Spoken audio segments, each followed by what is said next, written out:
Hello everyone, welcome to the class. Today it is third lecture for units and measurements और आज हम पढ़ेंगे जो फर्दर कल जो हम पढ़ रहे थे डायमेंशंस 11th क्लास के जितने भी फिजिकल क्वांटिटीज हैं कल हमने उनका डायमेंशनल फार्मूला डिराइव किया था और आज हम 12th क्लास की जितने भी फिजिकल क्वांटिटी हैं उनका डायमेंशनल फार्मूला डिराइव करेंगे और देखेंगे। तो अभी तक हमने क्या पढ़ा है एक बार रिवाइज करके देखते हैं। तो हमने सबसे पहले फिजिक्स को डिफाइन किया। फिजिक्स को कैसे डिफाइन किया? It is a study of how the universe behaves. और उस स्टडी के लिए हमें कुछ जरूरत पड़ी कि हम डिटेल में जाने, स्टडी को और डिटेल में करें। तो हमने कुछ पैरामीटर डिफाइन किए। उन पैरामीटर को हमने कहा फिजिकल क्वांटिटीज। और फिजिकल क्वांटिटीज के तीन characteristics, magnitude, unit and direction, MUD mud. ठीक है जी। तो फिर फिजिकल क्वांटिटी को हमने सेग्रीगेट किया 6 पार्ट्स में, रेशियोज, स्केलर्स, वेक्टर्स। फिर हमने डिफाइन किया फेजर्स और कन्वर्जन फैक्टर और टेंसर। इसमें स्केलर और वेक्टर हमें डिटेल में पढ़ना है। फेजर भी पढ़ेंगे 12th में। ओके। और फिर हमने क्या किया? फिर हमने देखा कि पहले चीज थी कि फिजिक्स को कैसे स्टडी करें। तो कुछ मेजर करना है, तो क्या मेजर करें, व्हाट टू मेजर। तो हमने पैरामीटर डिफाइन किए। Then how to measure. तो फिर हमें यूनिट्स की जरूरत पड़ी कि हम मेजर करें तो कैसे करें। ठीक है।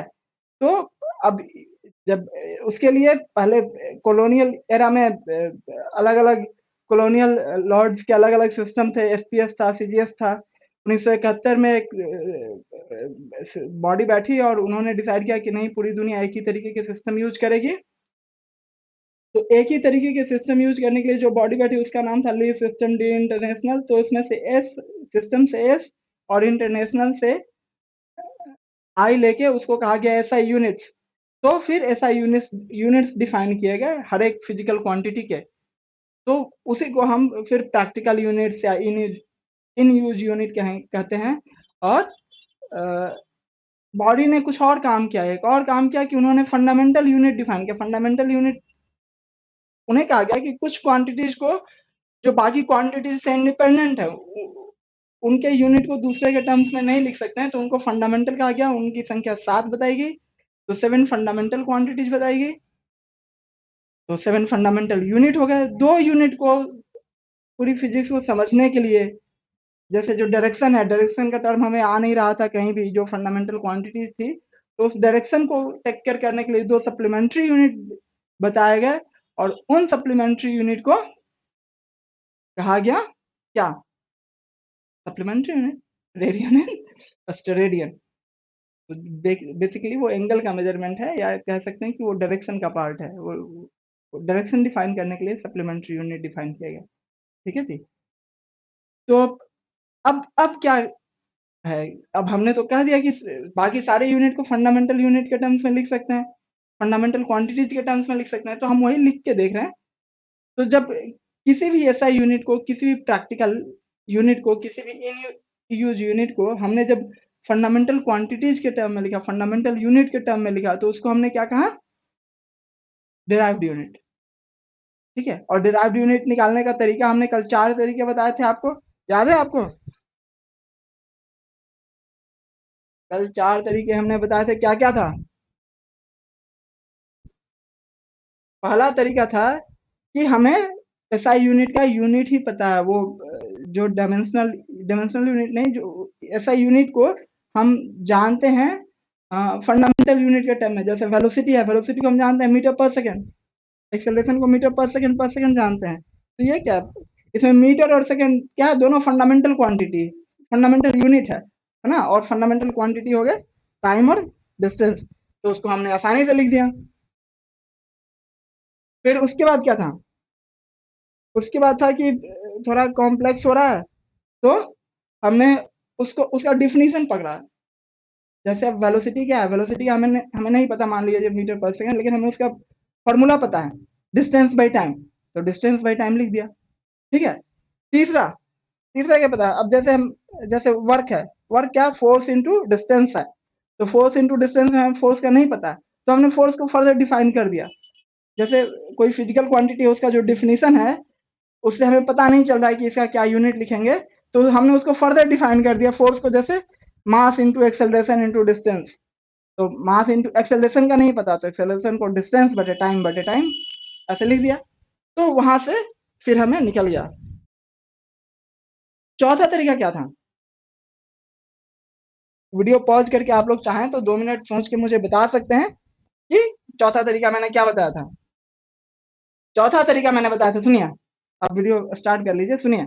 चौथा तरीका बताया था कि हमने कोई डिफिनीशन लिया, उससे भी काम नहीं बन रहा, हमने नए तरीके से ही डिफाइन कर दिया फिजिकल क्वांटिटी को।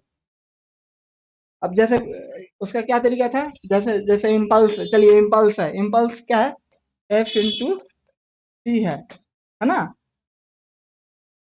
तो बेसिकली इम्पल्स क्या है, चेंज इन मोमेंटम। अब हमको एफ इंटू टी नहीं पता चल रहा है, तो हम इसको नए तरीके से डिफाइन करेंगे, change in momentum. Change,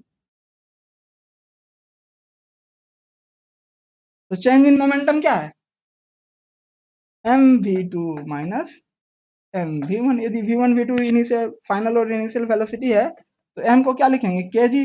velocity को क्या लिखेंगे, वेलोसिटी को, रुक जाइए पहले इसको, वेलोसिटी को क्या लिखेंगे, M into distance L two मानते हैं यदि ये टी टू टाइम में चलता है, ठीक है। और ये मानते हैं एम एल वन चलता है, मेरी राइटिंग में, यदि ये एल वन चलता है टी वन टाइम में।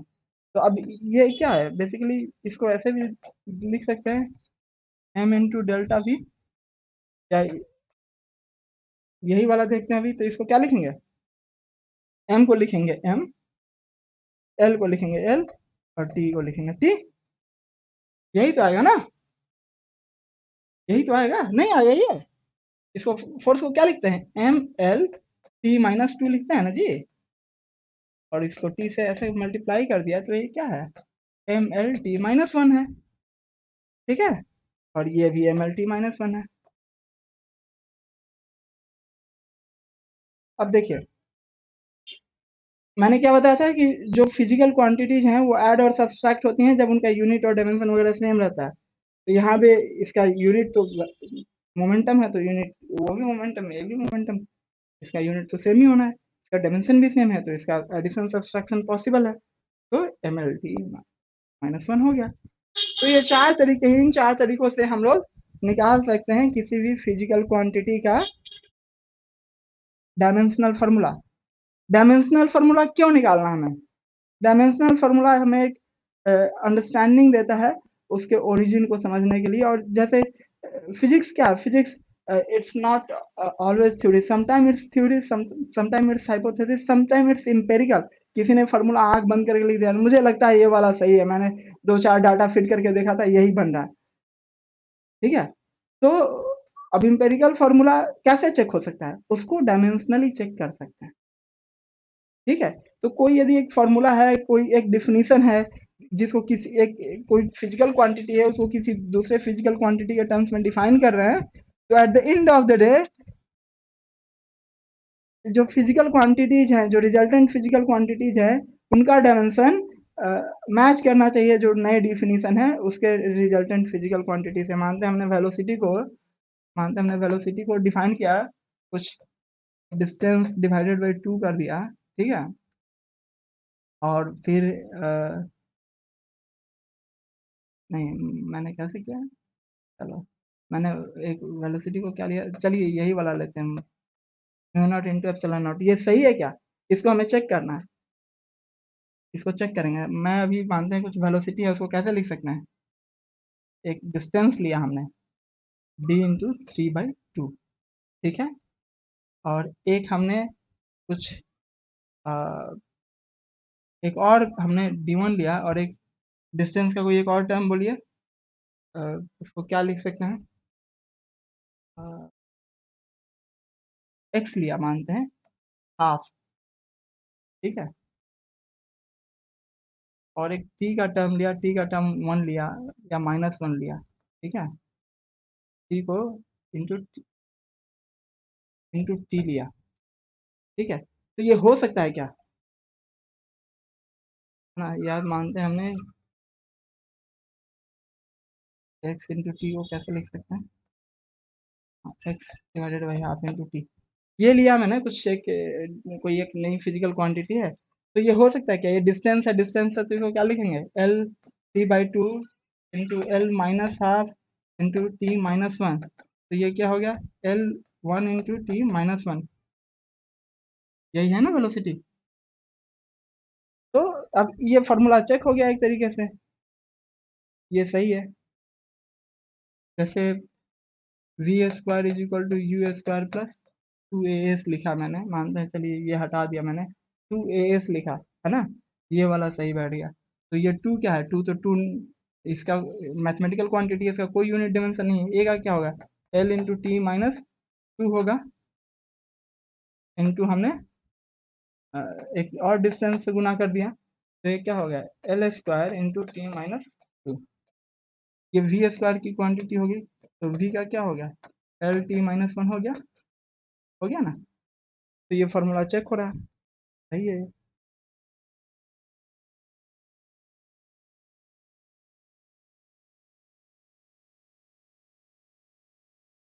बल्क मॉडुलस, हम तो पहले वहाँ चलते हैं जहाँ हमने कल छोड़ा था, जो करंट आया था तो हमने छोड़ दिया था,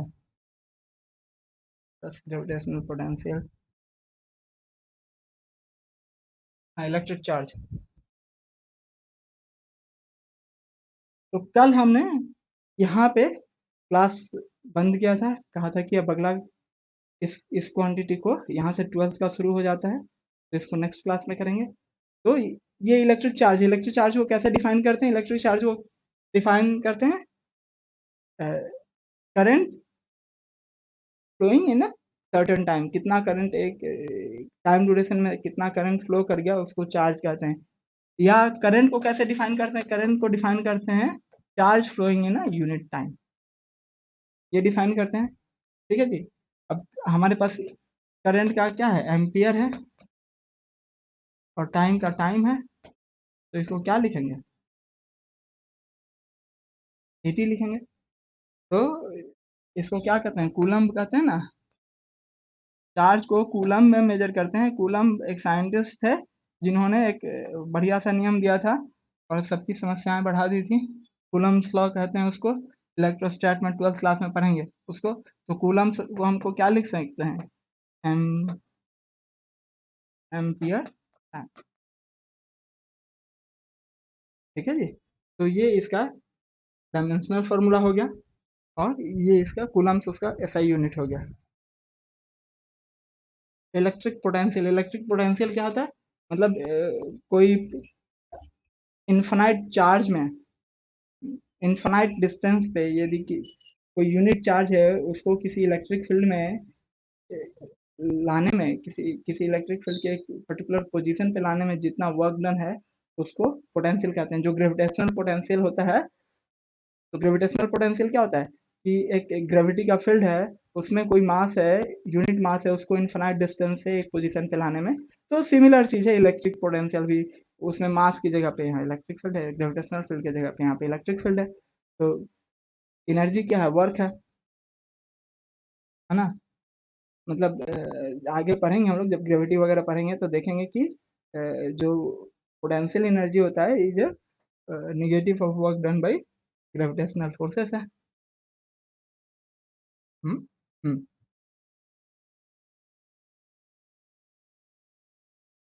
एक्सटर्नल नहीं, work done by gravitational forces होता है, negative of work done by external forces होता है। तो वर्क डन क्या होता है, एफ इंटू डी होता है, और यह कूलम होता है। कूलम मतलब चार्ज है, चार्ज को हमने क्या लिखा, एफ को क्या लिखेंगे, फर्दर हम इसको ऐसे ब्रेक करके लिखते हैं, mass into acceleration into distance divided by I into T. तो अब लिखते हैं M L T minus two acceleration के लिए, और इसके लिए हमने लिख दिया एल, और इसके लिए लिखा ए इंटू टी। तो अब क्या लिखेंगे, M L square T minus two A inverse और T minus one, M L square T minus three A inverse, ये इसका हो गया पोटेंशियल। इलेक्ट्रिक रेसिस्टेंस ये करके देखेंगे। इलेक्ट्रिक रेजिस्टेंस क्या होता है? ओम होता है इसका ऐसा यूनिट, ओम। ओम एक साइंटिस्ट थे जिन्होंने एक सुंदर सा लॉ दिया था कि करंट फ्लो करता है तो उसमें वो कैसे करता है, उसमें पोटेंशियल ड्रॉप कितना होता है। तो हम क्या लिखते हैं, V is equal to I into R. ठीक है जी। तो वोल्टेज का क्या होता है, वोल्टेज का हमने लिखा था, इलेक्ट्रिक पोटेंशियल कितना है ना? नहीं, वोल्टेज क्या बेसिकली एनर्जी का टर्म है ये। तो उसको वैसे लिख सकते हैं या फिर इसको, ठीक है, तो क्या लिख सकते हैं, रो एल बाई ए, ऐसे भी लिख सकते हैं। चलिए हम इसको ऐसे लिख सकते हैं, एनर्जी को कैसे लिखेंगे, M L square T minus two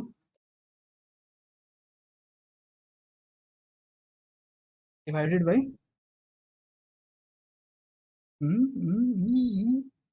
I into T. ठीक है, यही लिखा था हमने।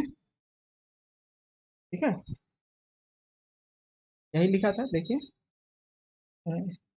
Into I into T into R. R को क्या लिखेंगे, M L square T minus two into ये आई इधर नीचे आ गया, और तो ये I minus two T minus two M L square T minus four I minus two. I मतलब एम्पियर है ये, एम्पियर। तो ये इलेक्ट्रिक रेजिस्टेंस का हो गया, कैपेसिटेंस Q बाई V। तो अभी V हमने क्या लिखा था, ये वोल्टेज, ये वोल्टेज है, तो Q है I into T divided by energy है M L square T minus two divided by I into T था, चार्ज था वो, ए इंटू टी लिखते हैं, ए इंटू टी। तो ये ऊपर चला गया, तो M inverse L minus two T two, और A square T square M minus one L minus two के पावर फोर, ए का स्क्वायर। कैपेसिटेंस को सी लिखते हैं, है ना? तो कैपेसिटेंस को और भी कई तरीके से डिफाइन कर सकते हैं। कैपेसिटेंस को कैसे, एनर्जी एक का एक टर्म आता है, एनर्जी को कैसे लिखते हैं, half into C into V का स्क्वायर। जो वी क्या है, पोटेंशियल ड्रॉप है, होता है। ठीक है, तो यहाँ से वी स्क्वायर को ऐसे लेके याद आ जाएंगे, तो सी को कैसे लिखेंगे, ई एन ई आर जो है एनर्जी बटे वी का स्क्वायर, है ना? तो इसको ऐसे लिख सकते हैं। फिर ये है इंटेंसिटी ऑफ इलेक्ट्रिक फील्ड। जैसे कोई चार्ज रखा हुआ है यहाँ पे, कोई चार्ज क्यों है, तो वो इलेक्ट्रिक फील्ड रेडिएट करता है अपने चारों तरफ। ये आप करना चाहेंगे ऐसे, वो इलेक्ट्रिक फील्ड रेडिएट कर रहा है, चार्ज की। तो यूनिट चार्ज कितना फोर्स फील करता है, उसको कहते हैं इंटेंसिटी ऑफ इलेक्ट्रिक फील्ड। तो इसके फील्ड फोर्स फील्ड में कोई एक यूनिट चार्ज है +1 कूलम का, वो कितना इलेक्ट्रिक फोर्स फील करेगा, उसको कहते हैं इंटेंसिटी ऑफ इलेक्ट्रिक फील्ड। इसको ई से डिनोट करते हैं, ई। तो ये फोर्स बटे, फोर्स क्या है, फोर्स हमारा क्या होता है, फोर्स को हम लोग ऐसे भी लिख सकते हैं, M L square T minus two, force यही होना है, बटे क्यू, क्यू का आई इंटू टी लिख सकते हैं। या फोर्स का यदि हमें फॉर्मूला पता है, अभी वो थोड़ा चलन नॉट, Q1 Q2 बटे आर का स्क्वायर बटे Q2 कैंसिल हो गया, तो 1/4 पाई एप्सिलॉन नॉट Q1 बटे आर का स्क्वायर। अब इसमें एप्सिलॉन नॉट का हमें पता होना चाहिए, एप्सिलॉन नॉट का पता नहीं है, तो हम यही वाला फॉर्मूला यूज करते हैं, आई इंटू टी। जब तक एप्सिलॉन नॉट निकाल नहीं देते हैं, उसका पता नहीं है, तो हम इसको कैसे लिखेंगे, एम एल स्क्वायर लिख दिए थे क्या। एल टी माइनस टू, ठीक है, into A inverse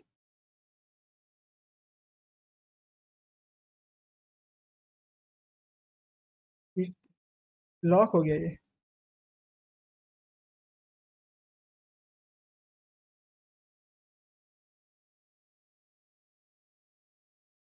M L T minus two A inverse, ये टी माइनस थ्री हो जाएगा, ये हो गया ऐसा।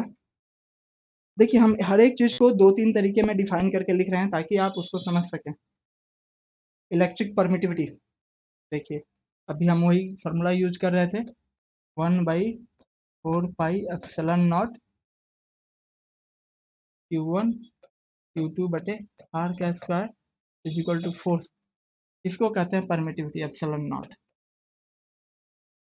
यदि मीडियम हमारा वैक्यूम है या एयर है या फ्री स्पेस उसको कहते हैं, तो ये फोर्स है तो फोर्स को कैसे लिखेंगे, M L T minus two, ठीक है जी। तो एप्सिलॉन नॉट को हम कैसे लिखेंगे, ए स्क्वायर टी स्क्वायर, ठीक है, ए टी है चार्ज, बट आर का स्क्वायर तो एल का स्क्वायर, ऊपर लेके गए इधर लेके आ गए, एम है एल है टी माइनस टू है, तो देखिए M inverse L minus three T पे पावर फोर ए स्क्वायर, ये एप्सिलॉन नॉट का हो गया। इसको याद रखेंगे, बड़ी काम की चीज़ है। डाइलेक्ट्रिक कांस्टेंट, डाइलेक्ट्रिक कांस्टेंट क्या होता है, जैसे अ, अ, जो एब्सोल्यूट परमिटिविटी, जो एप्सिलॉन एप्सिलॉन नॉट है या एप्सिलॉन, ये क्या कहते हैं, परमिटिविटी ऑफ फ्री स्पेस है या वैक्यूम है, उसको एप्सिलॉन नॉट कहते हैं, लेकिन बाकी मीडियम का तो उसको कहते हैं permittivity, simple permittivity. Permittivity of a medium is defined as, अब ये epsilon naught E R define करने की क्या जरूरत पड़ी, अ, एक जैसे कहानी समझिए इसको, एक क्लास है, आपको बोल दिया गया कि सबकी हाइट याद करो, है ना। अब सबकी हाइट, 60 लड़के हैं तो 60 की हाइट याद करोगे, या फिर किसी एक की हाइट याद रखिए, और आपको ये पता है कि कौन किससे कितना लंबा है, मतलब एक रिलेटिव टर्म्स आपने पैटर्न सेट कर लिया है कि भैया अ, इसके नाम का अक्षर ये है तो ये इतना लंबा है, सपोज इस टाइप का आपने कुछ एक अपने दिमाग में एम्पेरिकली सेट कर लिया। अच्छा, जो ए है, जिसका नाम ए से शुरू होता है वो आधे इंच लंबा है, जिसका नाम बी से शुरू होता है वो 2 इंच लंबा है, एक आपने एक फॉर्मूला टाइप का कुछ ऐसा बना लिया, तो आपको सिर्फ एक की हाइट याद करने की जरूरत है, और बाकी का आप उसका नाम का पहला अक्षर पूछ के बता सकते हो, काइंड ऑफ दिस, है ना। अ, ये बात, तो अब जो परमिटिविटी है, कि परमिटिविटी क्या है कि बेसिकली कोई मीडियम है वो इलेक्ट्रिक फील्ड को अपने थ्रू पास करने देगा या नहीं करने देगा, पास करने, है ना। तो ये है बेसिकली, ये एक तरीके का रेसिस्टेंस है। ऐसे मानिए कि जो मीडियम है वो इनहिबिट कर रहा है इलेक्ट्रिक फील्ड को अपने थ्रू पास करने से, है ना। तो ये वो इनहिबिशन है, वो बताता है कि कितना इनहिबिट कर रहा है। तो हमने एक फ्री स्पेस को हमने एक स्टैंडर्ड मान लिया, ठीक है, और उसके रिलेटिव में कौन कितना उसको अपोज कर रहा है, उसके लिए हमने एक ई आर टर्म डिफाइन किया है, तो E is equal to E R into, तो E R is defined as epsilon बटे, मतलब परमिटिविटी ऑफ मीडियम बटे परमिटिविटी ऑफ फ्री स्पेस, तो इसको कहते हैं relative permittivity, relative relative permittivity, और इसी को कहते हैं डाइलेक्ट्रिक कांस्टेंट। तो ये क्या है, रेशियो ऑफ सिमिलर क्वांटिटी हो गया, तो ये हो गया डायमेंशनलेस,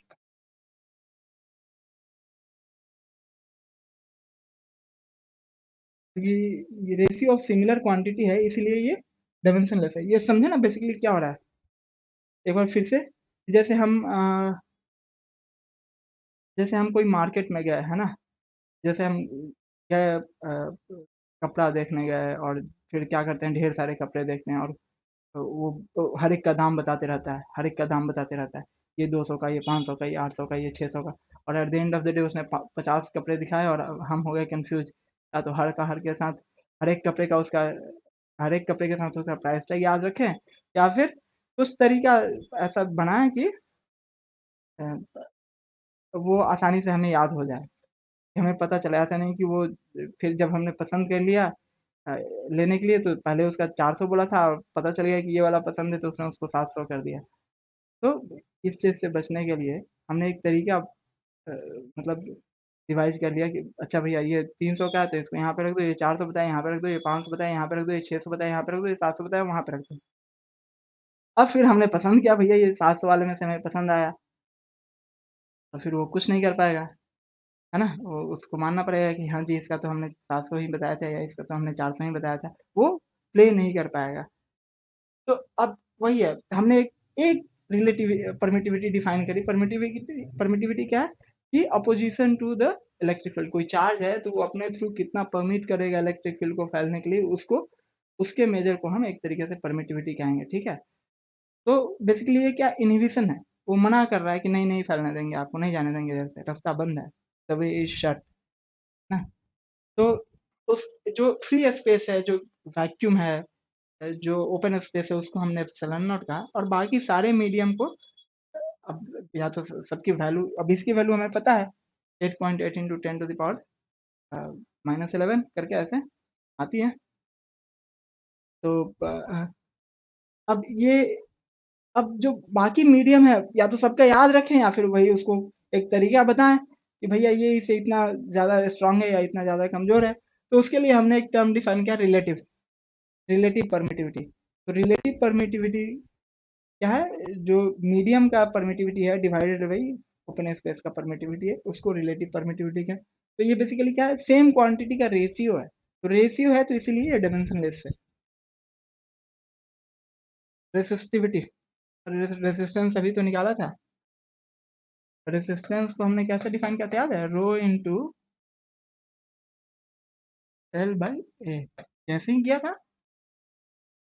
तो रेसिस्टेंस को हमने क्या लिखा था? हाँ, रेसिस्टेंस को कैसे लिखा था? E is equal to I into R होता है, तो हमने इसको क्या लिखा था? V by I is equal to rho into L by A. और वी को हमने क्या लिखा था?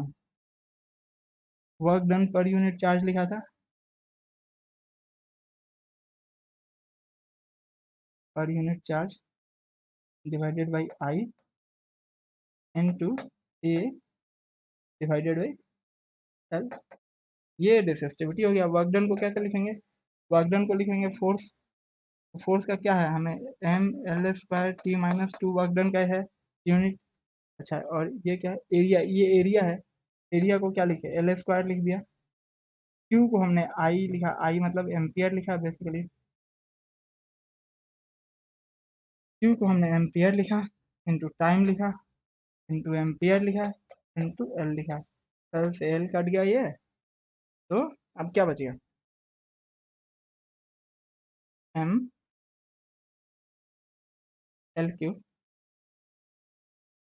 टी -3 एम -2, ये बच गया, ये आ गया। तो ये रेसिस्टिविटी होगी। और रेसिस्टिविटी का अपोजिट होता है कंडक्टेंस। रेसिस्टिविटी क्या होती है? करंट के फ्लो को रेसिस्ट कर रही है।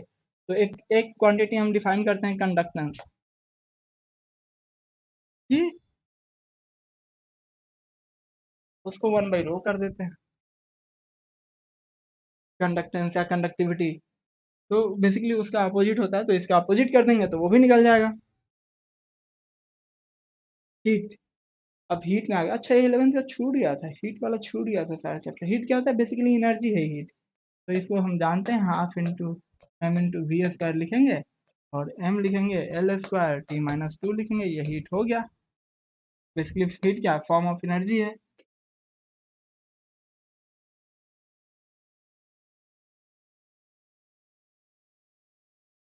ठीक है? स्पेसिफिक हीट क्या होता है कि कोई सब्सटेंस है, उसका उसके टेम्परेचर को 1 डिग्री रेज करने के लिए जो हीट रिक्वायर्ड होती है उसको कहते हैं स्पेसिफिक हीट। तो कोई सब्सटेंस है जिसका, जैसे कोई सब्सटेंस है उसका मास m है, तो उसकी क्वांटिटी को 1 डिग्री टेम्परेचर, ये एस इज स्पेसिफिक हीट। तो ये क्या है? टेम्परेचर है, टाइम नहीं है। उसको डेल्टा टी लिखना चाहिए था। चलिए, तो अब ये हमारे पास क्या है? m है, एनर्जी है। बेसिकली स्पेसिफिक हीट क्या है? अमाउंट ऑफ हीट रिक्वायर्ड है M L square T minus two है राइट हैंड साइड में, लेफ्ट हैंड साइड में क्या है एम है, ये एस है, एस का हमें निकालना है और ये केल्विन है। ठीक है जी, एम से एम कैंसिल कर दिया तो L square T minus two kelvin का इनवर्स लीजिए। ठीक है, लैटेंट हीट क्या होता है, जैसे हीट हम दे रहे हैं तो हम सोचते हैं कि इसका कुछ टेम्परेचर बढ़ेगा या कुछ ऐसा होगा, लेकिन यहाँ पे टेम्परेचर नहीं बढ़ता है। हीट दे रहे हैं तो क्या टेम्परेचर बढ़ेगा, टेम्परेचर नहीं बढ़ रहा है, इसका फेज चेंज हो जा रहा है, फेज चेंज हो जा रहा है मतलब वो सॉलिड से लिक्विड हो रहा है, लिक्विड से गैस हो रहा है, कुछ ऐसा हो रहा है, तो टेम्परेचर सेम है लेकिन उसका फेज चेंज हो गया, मतलब मोलिकुलर वाइब्रेशन बढ़ गया और वो वाइब्रेशन एनर्जी बढ़ने में वो हीट क्या है एब्जॉर्ब हो गया। ठीक है, मतलब फेज चेंज हो रहा है मतलब मोलिकुलर वाइब्रेशन बढ़ रहा है, उसको ऐसे समझ सकते हैं। तो अब लेटेंट हीट क्या हीट है, तो M L square T minus two is equal to M into L, तो यहाँ से कट गया, L square T minus two हो गया, एल हो गया। ठीक है जी, कोफिशिएंट ऑफ थर्मल कंडक्टिविटी के, कोफिशिएंट ऑफ थर्मल कंडक्टिविटी मतलब कोई एक, जैसे एक रॉड है, ठीक है, और जैसे मेरा हाथ है, मानते हैं एक रॉड है ना, तो यहाँ पे टी वन टेम्परेचर है, वहाँ पे टी टू टेम्परेचर है, तो if T one is greater than T two, है ना, तो if T one is greater than T two, ये टी वन है एंड ये टी टू है, and if T one is greater than T two, temperature ऐसे flow करेगा, मतलब ये टेम्परेचर इधर से इधर जाएगा। अब इधर से इधर जाएगा मतलब लेफ्ट टू राइट जाएगा, तो वो कैसे जाएगा, मतलब उसका कुछ रेट होगा ना, वो ऐसा तो नहीं कि एक ही बार में पहुंच गया, एक बार में तो नहीं पहुंचेगा, उसका कुछ रेट होगा, तो वो यही वो फॉर्मूला है। उसके लिए एक टर्म यहाँ पे डिफाइन करते हैं टेम्परेचर ग्रेडियंट, कि पर यूनिट लेंथ में क्या टेम्परेचर का डिफरेंस है। ठीक है, और टेम्परेचर उस समय तक जाता रहेगा जब तक कि वो एक इक्विलिब्रियम में नहीं पहुंच जाता, तब तक वो ट्रांसफर होता रहेगा। तो अब D Q by T T को कैसे लिखेंगे, डी क्यू क्या हमारा एनर्जी है, तो M L square T minus two divided by minus divided by T D T. अब के का हमको निकालना है, निगेटिव माइनस वन तो यूनिट लेस है, ये क्या है एरिया है, क्रॉस सेक्शनल एरिया कहते हैं, ये एरिया है, तो एरिया मतलब एल स्क्वायर हो गया, और ये डेल्टा के बाई एल है। ठीक है, तो ये एल स्क्वायर से एल स्क्वायर यहाँ कैंसिल हो गया, और कुछ कैंसिल हो रहा है क्या, और कुछ कैंसिल नहीं हो रहा है, तो एम है, ये एल ऊपर चला आया, यहाँ पे एल आ गया, ये टी है ऊपर जाके माइनस वन हो गया तो माइनस थ्री हो गया, ये के यहाँ नीचे आके तो के इनवर्स हो गया, दो दो के हो गया क्या, थीटा मान लीजिए इसको, तो थीटा इज इक्वल टू, ठीक है। एक सिमिलर चीज हमने पढ़ा था, कोफिशिएंट ऑफ विस्कोसिटी, याद है, वहाँ पे वेलोसिटी का टर्म आ रहा था, कुछ जो विस्कस फोर्स है वो कैसे वेरी करता है, तो वहाँ पे हमने वेलोसिटी के टर्म में लिखा था। गैस कांस्टेंट, ये फिजिक्स केमिस्ट्री हर जगह पढ़ते हैं, इसमें एन क्या होता है, नंबर ऑफ मोल होता है ना, तो पी क्या है, पी और भी, पी क्या है, force divided by area into volume, तो M L T minus two divided by, ये कहाँ एरिया वॉल्यूम इंटू एल का क्यू डिवाइडेड बाई एल का स्क्वायर, ये कट गया, तो देखिए ये क्या हो गया, M L square T minus two, basically ये क्या है, ये एक एनर्जी का टर्म है, पी भी क्या है एनर्जी का टर्म है ना, ये एल एच एस में हमने लिखा है। अब आरएचएस में देखते हैं, आरएचएस में क्या लिख सकते हैं, आरएचएस में मानते हैं हमको एन का नहीं पता, तो हमको एन का पता है, एन का हमको पता है, एन का क्या पता है मोल, हमको आर का नहीं पता है, R is universal gas constant, और ये तो के है ही टेम्परेचर, तो आर को कैसे लिखेंगे, आर को लिखेंगे, अब डिवाइड कर देते हैं, M L square T minus two mole inverse के इनवर्स।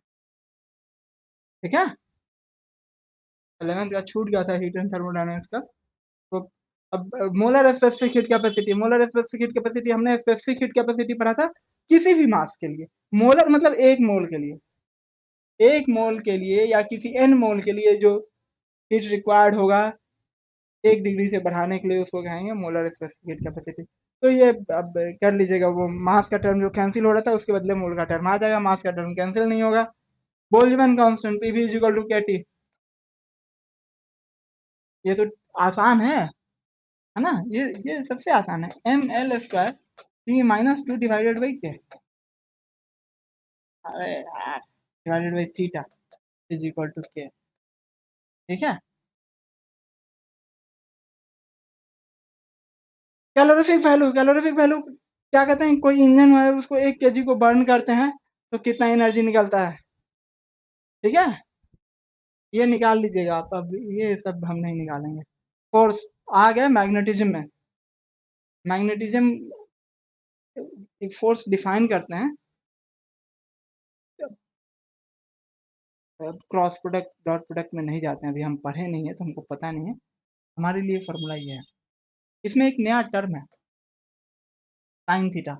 हमने ऑलरेडी बता दिया आपको, एक चीज बोला शायद आपने ध्यान नहीं दिया है, कहीं कहीं मैंने बोला कि जो मैथमेटिकल टर्म है उसका कोई डायमेंशन नहीं होता है, आपने ध्यान नहीं दिया। तो ये है मैथमेटिकल टर्म। मैं कुछ भी बोलता हूँ उसका कुछ मतलब होता है, ऐसे हवा में नहीं बोल रहा हूँ मैं, ध्यान रखा कीजिए मैं क्या बोल रहा हूँ, है ना। अब मैथमेटिकल टर्म क्या होगा, ये डायमेंशन लेस होगा, इसका कोई डायमेंशन नहीं होगा, किसी भी मैथमेटिकल टर्म का कोई डायमेंशन नहीं होगा। ठीक है, जो प्योर मैथमेटिकल टर्म है उसका कोई डायमेंशन नहीं होगा। डायमेंशन हम फिजिकल टर्म का डिफाइन करते हैं, फिजिकल क्वांटिटीज का डिफाइन करते हैं। ठीक है, तो यहाँ पे क्यू क्या है, क्यू चार्ज है, वी क्या है, वेलोसिटी है, और ये मैग्नेटिक इंडक्टेंस यही बी है। ठीक है, तो इसी का निकालना है हमें। तो फोर्स का हम लिखते हैं फॉर्मूला, फोर्स को क्या लगा जानते हैं, M L T minus two mass into acceleration is equal to charge को क्या लिख सकते हैं, एम्पियर इंटू टाइम, यही लिखेंगे। और इसको क्या लिखेंगे, L into T minus one velocity को, और इसको क्या लिखेंगे, बी। तो बी को कैसे लिखेंगे, डिवाइड कर दीजिए अब तो सिर्फ मैथमेटिक्स है। मैग्नेटिक फ्लक्स, फ्लक्स कैसे, वो गॉस लॉ होता है उसमें मैग्नेटिक फ्लक्स निकालते हैं, उसकी क्वांटिटी क्या होती है, तो उसको बी डॉट एस, यहाँ पे भी ये मैथमेटिकल टर्म है।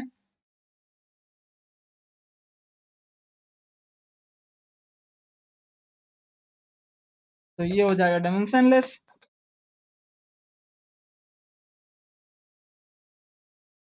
ठीक है जी, मैथमेटिकल टर्म है, ये डायमेंशनलेस है, तो ये भी डायमेंशनलेस होता है। Theta is also dimensionless, theta is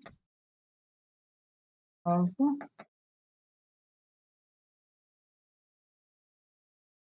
theta is also dimensionless, unit होता है अलग बात है, लेकिन वो डायमेंशनलेस होता है। तो यहाँ पे भी कुछ लिखा रहेगा, जैसे कन्वर्जन फैक्टर वाले के केस में ओमेगा टी माइनस के एक्स होता है, तो के का डायमेंशन निकाल सकते हैं वहां से। एक्स क्या है, लेंथ का टर्म है, और के क्या है, उसका न्यूट्रलाइजिंग फैक्टर है एक तरीके से, है ना, रेशनलाइजिंग फैक्टर है। तो उसका क्या, लेंथ इनवर्स हो जाएगा, क्योंकि लेंथ को न्यूट्रलाइज होना है। ठीक है, बी डॉट डी एस है। तो ये क्या है, मैग्नेटिक फील्ड है। मैं अब अभी निकाल लीजिए मैग्नेटिक फील्ड, अभी हमने तो निकाला था उसका जो भी आया था। अब मानते हैं ये जो बी है, और उसमें हमने एरिया स्क्वायर से गुना कर दिया, एरिया एल स्क्वायर से गुना कर दिया, तो ये निकल जाएगा। नहीं निकलेगा, क्यू भी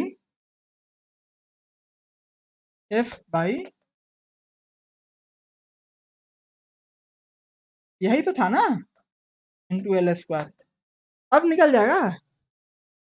वी क्या है, वेलोसिटी है, और क्यू क्या है, आई इंटू टी है। देखिए, M L T minus two divided by ampere into time into length into time inverse into length का स्क्वायर। है ना। सिस्टम सिस्टम कट जाएगा। देखिए M L square T minus two A inverse flux हो गया ये। मैग्नेटिक डाइपोल में, magnetic dipole क्या होता है, जैसे इलेक्ट्रिक डाइपोल होता है वैसे मैग्नेटिक डाइपोल होता है एकदम। मैग्नेटिक डाइपोल क्या होता है कि कोई एक नॉर्थ है और एक साउथ है, तो इसको कहते हैं मैग्नेटिक डाइपोल। ठीक है, अब ऐसे तो इसका निकालना गड़बड़ बात है। तो हम कहते हैं कि कोई एक लूप है ना। लूप है, उसमें आई करंट बह रहा है, वायरिंग करंट बह रहा है। ठीक है, तो ये बिहेव करता है जो मैग्नेटिक डाइपोल है। इसमें नॉर्थ साउथ क्या होता है, ऐसे करंट के फ्लो के डायरेक्शन में उंगलियों को कर्ल करेंगे।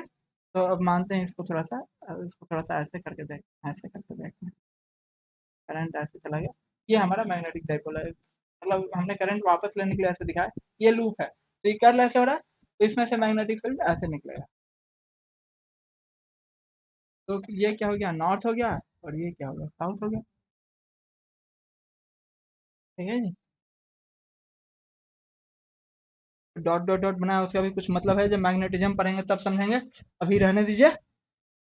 तो वो क्या होता है, ये आई इंटू ए होता है। ए क्या होता है,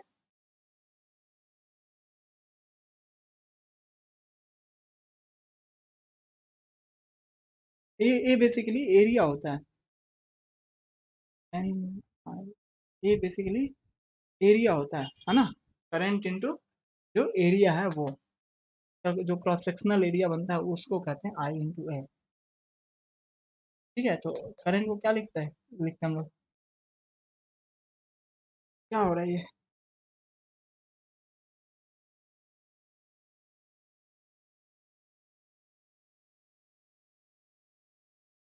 करंट को क्या लिख सकते हैं, एम्पियर लिख सकते हैं, और एरिया को एल स्क्वायर लिख सकते हैं। ठीक है,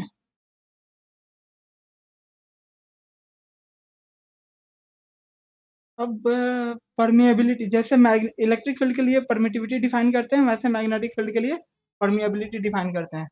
ठीक है, अब इसको हम लोग क्या लिख सकते हैं, म्यू नॉट बटे 4 पाई इंटू इंटू 2 आई बटे ए। ठीक है, मतलब ये एम को क्या, एम को अभी हमने क्या लिखा था, आई इंटू ए लिखा था ना। मतलब ये क्या, आई इंटू ए स्क्वायर हो गया, है ना, बटे ये क्या हो गया। हाँ, ये भी लेंथ का टर्म है आर क्यू, तो ये एल है, तो ये ए स्क्वायर हो गया। एक मिनट, बटे में ये एल क्यू है, और ये एल स्क्वायर है, तो ये कट जाएगा, तो ये बचेगा। ठीक है जी। ये ये फॉर्मूला बनता है। हमें म्यू नॉट का निकालना है, बी का हमें पता है, बी का क्या पता है, बी का क्या पता है, Q F divided by Q into भी बी है। और यहाँ से हमने ए ऊपर ले लिया और आई नीचे ले लिया। म्यू नॉट 4 पाई क्या है और 2 क्या है, ये दोनों मैथमेटिकल टर्म है, तो इनका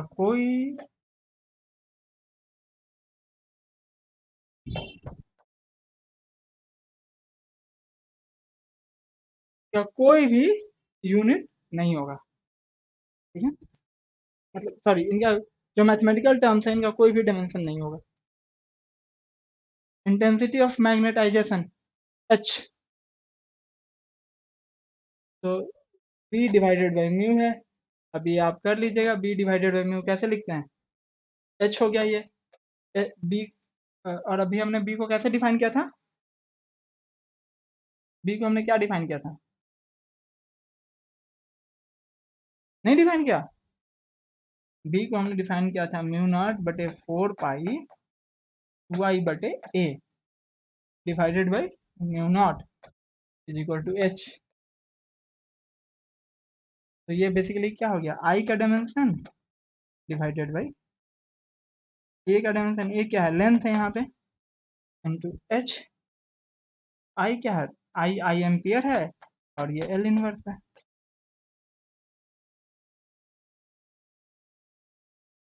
इंटेंसिटी ऑफ मैग्नेटाइजेशन, ये पहला वाला क्या कहते हैं, magnetic intensity. Intensity of magnetization क्या है, अच्छा ये है इंटेंसिटी ऑफ आई।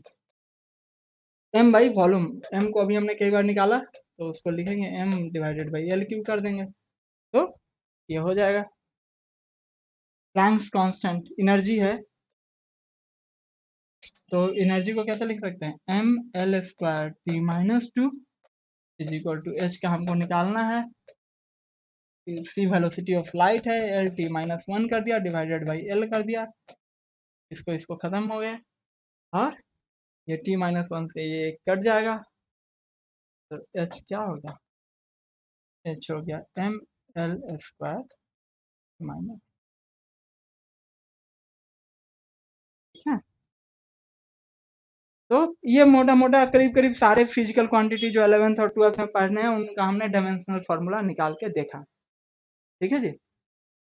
अब ये हम ऐसा क्यों कर रहे थे, हमने बताया कि ऐसा इसलिए कर रहे थे क्योंकि ऐसे बहुत सारे ऐसे जगह ऐसा जरूरत हो सकता है जहां हम फिजिकल क्वांटिटी को एक नए टर्म्स में डिफाइन करें, तो ये हम dimensional check is the first check, है ना, कलरकियल वर्क है ये, डायमेंशनली चेक कर लिया कि ये जो हम नए टर्म्स में डिफाइन कर रहे हैं वो सही है या गलत है, वो मतलब सही है भी या सही नहीं है, ठीक है।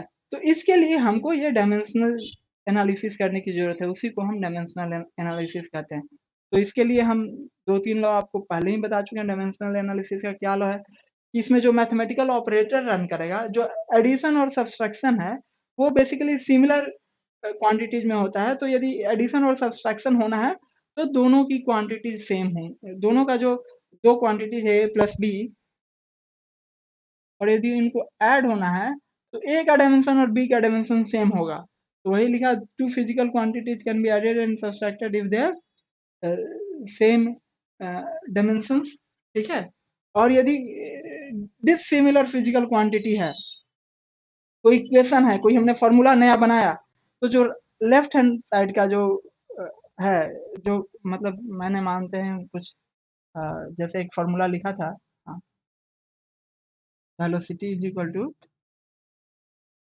Mu naught into epsilon naught, ये लिखा था, हमने कहा था ना कि हम चेक करेंगे। अब ये फॉर्मूला हमने मानते हैं एम्पेरिकली सेट किया, ये सही है कि गलत है, इसको कैसे चेक करेंगे, इसको चेक करके देखते हैं। तो म्यू नॉट को हम कैसे डिफाइन कर सकते हैं, म्यू नॉट को हमने क्या डिफाइन किया,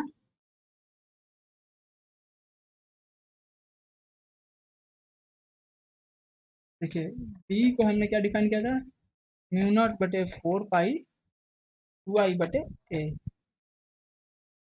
2 आई बटे, ठीक है जी, 2 आई बटे ए, ठीक है। तो अब म्यू नॉट को कैसे डिफाइन करेंगे, बी इंटू ए बटे आई, और इंटू एप्सिलॉन नॉट को कैसे डिफाइन किया था, एप्सिलॉन नॉट को हमने क्या डिफाइन किया था, force is equal to 1/4 pi epsilon naught into Q1 Q2 बटे आर का स्क्वायर। तो यहाँ से एप्सिलॉन नॉट को कैसे डिफाइन किया था, Q1 Q2 बटे आर का स्क्वायर इंटू एफ, ये हमने डिफाइन किया था, ठीक है। और बी को फिर हमने क्या लिखा था, B is equal to, force को हमने फिर कैसे एक जगह डिफाइन किया, क्यू भी बी, तो बी को हमने क्या डिफाइन किया था, एफ बटे Q into B, B is velocity, तो अब हम B F divided by Q into V लिखा, इंटू ए लिखा, बटे में करंट लिखा, ए और इनका एल लिख दिया, ठीक है जी। इंटू क्या लिखा हमने, I into T,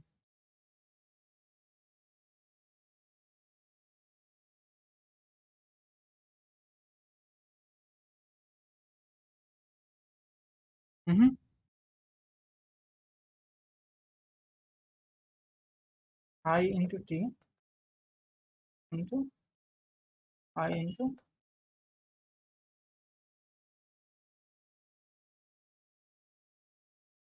divided by L का स्क्वायर इंटू एफ। एफ क्या है? एफ से एफ ये जो एफ है, इस एफ से ये एफ कट गया। अच्छा, इस क्यू को हम क्या लिख सकते हैं? आई इंटू टी। ठीक है जी। तो ये आई इंटू टी, ये आई इंटू टी एक आई इंटू टी से कट गया, और यहाँ का एम्पियर यहाँ के एम्पियर से कट गया। ठीक है। अब देखिए, अब हमारे पास क्या बचा? वेलोसिटी बचा है। यहाँ पे वेलोसिटी है। ठीक है। और यहाँ पे एल है, तो वेलोसिटी को हम कैसे लिख सकते हैं? वेलोसिटी को हम लिख सकते हैं L into T minus one. तो ये इससे कट गया। ठीक है। अब देखिए डिमेंशन क्या आ गया हमारे पास? फाइनल डिमेंशन क्या है? यहाँ पे एल स्क्वायर बचा है, और यहाँ पे टी इनवर्स बचा है, ये टी इनवर्स बचा है, और यहाँ पे टी बचा है। तो L square T minus two. ठीक है। और हमारे पास लेफ्ट हैंड साइड में क्या है? L into T minus one. ये तो इक्वल नहीं हो रहा है, लेकिन वेरी इंटरेस्टिंग, ये क्या होता है? वन बाई वी स्क्वायर का टर्म है। वन बाई वी स्क्वायर का टर्म है। तो हमने ये फॉर्मूला तो जो दिया वो गलत है, लेकिन हम उसको कैसे लिख सकते हैं? v इज इक्वल टू, या V square is equal to one बटे म्यू नॉट का स्क्वायर एप्सिलॉन नॉट। ये रिलेशनशिप सही है। तो हम जो कह रहे थे कि v is equal to mu naught epsilon naught, वो तो गलत है, लेकिन म्यू इज मतलब V square is equal to mu naught epsilon naught, ये डायमेंशन, ये फॉर्मूला एम्पेरिकली सही है। एम्पेरिकली हमने सोचा था कि सही है क्या, लेकिन चलिए ये वाला गलत था, लेकिन कुछ तो रिलेशन है। ठीक है जी। तो ये वाला सही है। तो हमने एक आपको बताया कि कैसे क्या यूज है डायमेंशनल एनालिसिस का। हमने एक शुरू से ही हमको लग रहा था कि mu naught epsilon not velocity के टर्म में आना चाहिए, और हमने एक एम्पेरिकली मान लिया था फॉर्मूला, गलत माने थे, सही ये निकल के आ गया। तो ये यूज है कि हमने कोई वेलोसिटी को हम कैसे डिफाइन करते हैं? Velocity length by time define करते हैं, और हमने यहाँ क्या डिफाइन कर दिया? Mu naught epsilon not permeability into permittivity, पता नहीं क्या क्या करके डिफाइन कर दिया। तो एक नए टर्म में डिफाइन किया, और उसको चेक कैसे किया? उसको हमने डायमेंशनली चेक किया। तो ये यूटिलिटी है। और ये क्यों पॉसिबल हुआ? क्योंकि ये देखिए, टू डिसिमिलर क्वांटिटी है, और इनका मल्टीप्लीकेशन या डिवीजन पॉसिबल है, और इनका जो रिजल्टेंट यूनिट है, रिजल्टेंट डायमेंशन है, वो ओरिजिनल डायमेंशन से कहीं दूर है, कहीं दूर है। वो कहाँ मैग्नेटिक फील्ड और इलेक्ट्रिक फील्ड की बात हो रही है, और कहाँ ये हम वेलोसिटी और वेलोसिटी की बात कर रहे हैं, स्पीड और वेलोसिटी की बात कर रहे हैं। ठीक है। तो मैं बता दूं, ये जो होता है mu naught by epsilon naught, V नहीं होता, ये सी होता है। वेलोसिटी ऑफ लाइट के लिए ये इक्वेशन यूज होता है। वेलोसिटी ऑफ लाइट का जो होता है, that is square root of, मतलब one divided by square root of mu naught epsilon naught. ठीक है। तो ये एक इम्पेरिकली फार्मूला हमने डिराइव करके देखा। अच्छा, ये हम आपको बहुत पहले से बताते आ रहे हैं, जो मैथमेटिकल फंक्शंस है वो डायमेंशनलेस होते हैं, उनका कोई डायमेंशन नहीं होता है। ठीक है। तो अच्छा देखिए, अभी V square is equal to you square plus two A S, इसको डायमेंशनल, इसका डायमेंशनल करेक्टनेस चेक करना है। इसका डायमेंशनल करेक्टनेस चेक करना है, सिर्फ ये सवाल करते हैं बेसिकली क्या है। तो वी स्क्वायर क्या है? वी स्क्वायर है L T minus one square. ठीक है जी। ये व्हाट कर दिया हमने। यू स्क्वायर क्या है? यू स्क्वायर क्या है? एल टी माइनस वन का स्क्वायर प्लस टू ए का क्या है? L T minus two into L. ठीक है जी। तो ये एल टी माइनस वन का स्क्वायर प्लस दो, दो तो डायमेंशन लेस है, तो L square T minus to. तो ये तीनों बराबर है, तो ये फॉर्मूला हो गया सही। ठीक है जी। अब देखिए, जो लिमिटेशन है, लिमिटेशन क्या है? यहाँ जो एडिशन का टर्म है, एडिशन तभी पॉसिबल है जब ये टर्म और ये टर्म, दोनों टर्म का बोथ टर्म्स है सेम।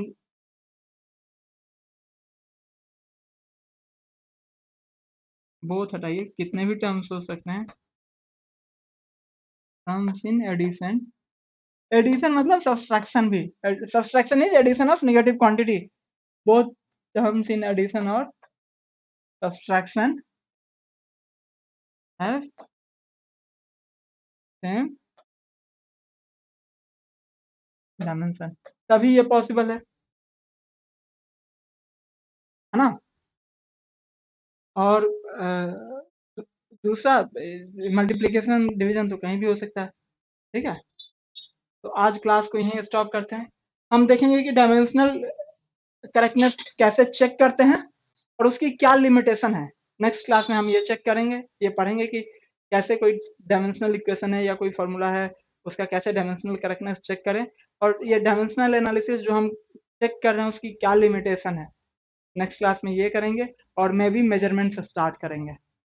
मेजरमेंट्स बहुत बढ़िया टॉपिक है, उससे सवाल आता है और बहुत आसान होता है, स्कोरिंग टॉपिक है ये, तो इसको ढंग से पढ़ना है। तो आज के लिए इतना ही। सब्सक्राइब कीजिए, लाइक कीजिए, कमेंट कीजिए। आपकी कोई क्वेरी है तो हमारा टेलीग्राम का चैनल है, उसमें ज्वाइन करके पूछ सकते हैं। और देखते रहिए कंसेप्चुअल लर्निंग। आप फिजिक्स कहीं भी पढ़ते हो, किसी से भी पढ़ते हो, उससे बढ़िया फिजिक्स बेहतर तरीके से, एकदम ल्यूसिड कहानी के तरीके से, मक्खन की तरह हम आपको यहाँ पढ़ाएंगे। तो जुड़े रहिए और अपने दोस्तों को भी कहिए कि आके ज्वाइन करें। तक के लिए बाय, धन्यवाद।